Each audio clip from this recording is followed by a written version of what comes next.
Okay guys, sebelum Nina memulakan cerita kita pada hari ni, Nina ada good news untuk korang. Nina nak beritahu sekarang ni gerobak jajan Nina tambah lagi satu produk, iaitu pak kimchi ataupun kimchi daun bawang. Okay, nak tunjuk kat korang rupa dia. Untuk yang ni berat 100 gram, tapi kita ada juga 200 gram dan juga 300 gram. Tapi sebelum korang purchase, korang kena masukkan kod dekat bawah ni dulu, Giro Nina, sebab korang akan dapat diskaun, okay, dengan minimum purchase RM12 je, right? Jangan lupa beli dekat Shopee gerobak jajan dan masukkan kod yang Nina letakkan dekat bawah ni, okay?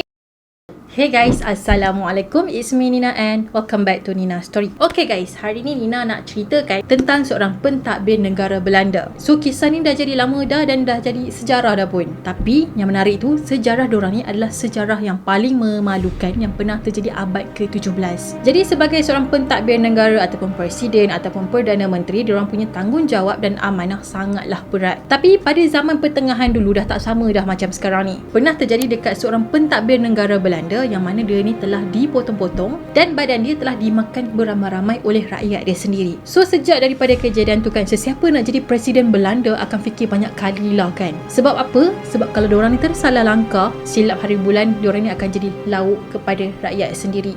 So without wasting any time, let's get started.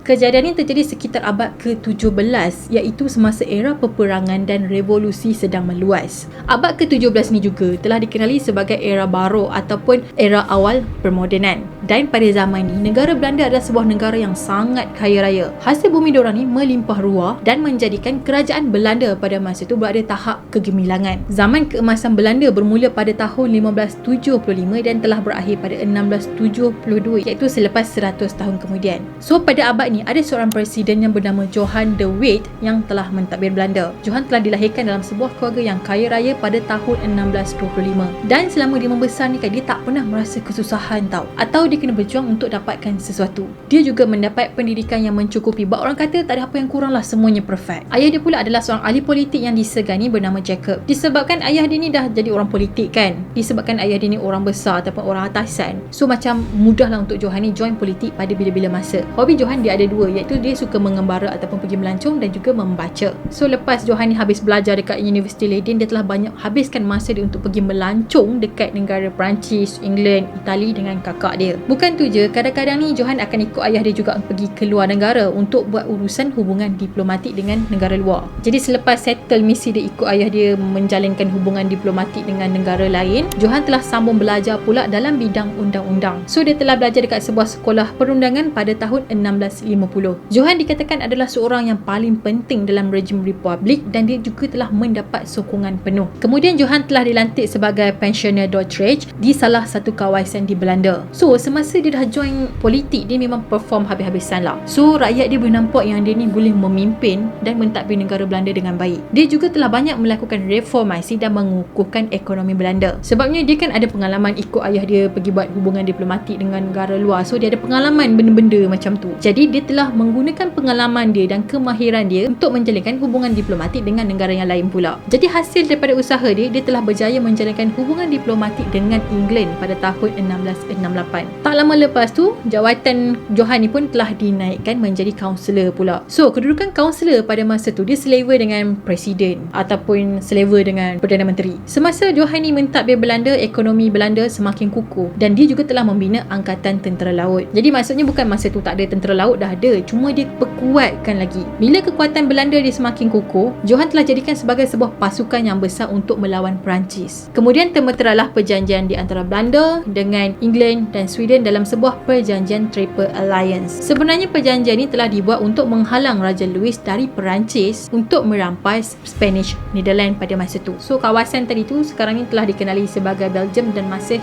di bawah jajahan Belanda. Disebabkan kuasa dan tentera John ni kuat, akhirnya Raja Louis tadi tu pun terpaksa berundur. Tapi dia bukan berundur disebabkan dia memang akur dengan kekalahan tadi, tapi dia berundur tu dia sedang memasang strategi. Macam pepatah Melayu katalah, diam-diam ubi berisi. So dia pun fikirlah strategi ataupun rancangan yang terbaik untuk membalas dendam. Apa yang Raja Louis ni buat, dia telah memecahkan kekuatan Johan tadi. Kemudian Raja Louis telah sign satu perjanjian yang dikenali sebagai perjanjian Dover yang menyebabkan Belanda ni rugi. Pada tahun 1672, Raja Louis telah mengisytiharkan perang ke atas Triple Alliance tadi dan telah menyerang wilayah bersatu. Pada masa tu Belanda memang kena serang teruk guys, disebabkan kekuatan tentera darat diorang ni kurang. Sebabnya sebelum ni diorang just fokus dekat tentera laut kan. Tapi bila Raja Louis ni tahu kelemahan negara Belanda ataupun kelemahan kepimpinan Johan, so dia pun fokus dekat tentera darat diorang. So kesannya ramai rakyat Belanda yang telah terkorban, dan Johan menganggap ini adalah sebuah kegagalan yang paling besar. Bagi rakyat Belanda pula, diorang anggap pemimpin diorang ni telah melakukan kesalahan dan pemerintah diorang ni lemah dan tak pandai mentadbir negara. Selama 20 tahun Johan ni mentadbir Belanda, akhirnya dia telah dibenci oleh rakyat dia sendiri. Sebab apa? Sebabnya negara dia diserang teruk dan ramai yang terkorban. So Johan ni memang dibenci oleh rakyat dia pada masa tu. Kemudian Raja William, iaitu Raja Belanda lah, telah take advantage untuk menjatuhkan Johan pada masa ni. Lagipun pada masa tu rakyat memang nak Raja William ni menggantikan Johan. Sebab apa? Sebabnya diorang nampak Raja William ni lagi mampu untuk mempertahankan Belanda pada masa tu. And then bila William ni nampak yang rakyat mula pilih side dia kan, dia pun telah isytiharkan yang Johan ni adalah seorang pengkhianat. Sebab apa? Sebab pada tahun 1672 Perancis serang diorang ni merupakan tahun yang terburuk pernah terjadi dekat diorang. Jadi pada masa Johan ni telah dikecam oleh orang ramai, adalah orang yang cuba membunuh dia dan juga abang dia. Kemudian abang dia telah ditangkap atas tuduhan kononnya abang dia cuba untuk bunuh William tadi. Tapi semua tu macam fitnah je. And then sampailah pada satu hari tu Johan ni nak pergi melawat abang dia dekat penjara. Tapi rupa-rupanya dia telah masuk perangkap, dan hari tu adalah hari yang paling malang dalam hidup dia. Pada masa ni orang yang benci Johan ni telah serang dia guys, tanpa Johan ni sedar. Akhirnya dia telah mati dibunuh pada 20 Ogos tahun 1672, dan kedua beradik tadi telah digantungkan dekat luar. Diorang ni telah diheret dekat jalan-jalan, and then kaki diorang ni digantung ke atas, kepala di bawah dekat tengah-tengah bandar diorang. Dan dikatakan kejadian ni adalah kejadian yang paling memalukan yang pernah terjadi dalam sejarah Eropah. Orang Belanda bukan setakat gantung dia dengan abang dia dekat situ and then biarkan diorang ni mereput kat situ, tak. Tapi diorang ni siap-siap badan diorang dan potong bahagian badan diorang. Ada beberapa catatan sejarah mengatakan ada di antara rakyat Belanda ni ambil badan diorang dan bawa balik ke rumah. Korang rasa diorang buat apa? Diorang bawa balik tadi tu, diorang masak dan makan. Kembang tekak. Ada seorang lelaki ni yang mengaku dia dah makan biji mata salah seorang daripada dua beradik tadi lah, sama ada mata Johan ataupun mata abang dia. Tapi ada juga sumber yang mengatakan diorang potong-potong badan tu, diorang bawa balik sebabnya diorang nak jadikan sebagai cenderahati. Dan sebab apa diorang buat macam tu? Diorang kata diorang ni terlalu bencikan Johan sampai membuatkan diorang ni rasa nak makan dia. Ini dah macam zombie Gila. Alright guys, itu sajalah perkongsian Nina untuk hari ni tentang seorang presiden, kaunselor lah kan. Dia jawatan dia pada masa tu kaunselor, tapi level-level dia sekarang ni presiden lah, yang mentadbir negara selama 20 tahun, dan dia telah perform sebaik yang mungkin untuk negara dia. Tapi disebabkan satu kekalahan ataupun satu kelemahan dia, menyebabkan Belanda ni telah diserang dengan teruk oleh Perancis, dan akhirnya dia telah digulingkan, dibunuh dan dimakan. Macam ekstrim sikit lah. Kalau setakat gulingkan tu sudahlah kan. Tapi dia rasa mungkin sekarang dah tak adalah. Dan dikatakan itulah sejarah yang paling teruk dan paling memalukan pernah terjadi dekat Belanda. Memang memalukan dia rasa. Kau gulingkan pemimpin kau and kau makan dia. Okay guys, itu sajalah cerita Nina untuk hari ni. Yang belum lagi subscribe, korang boleh subscribe di bawah dan turn on notification.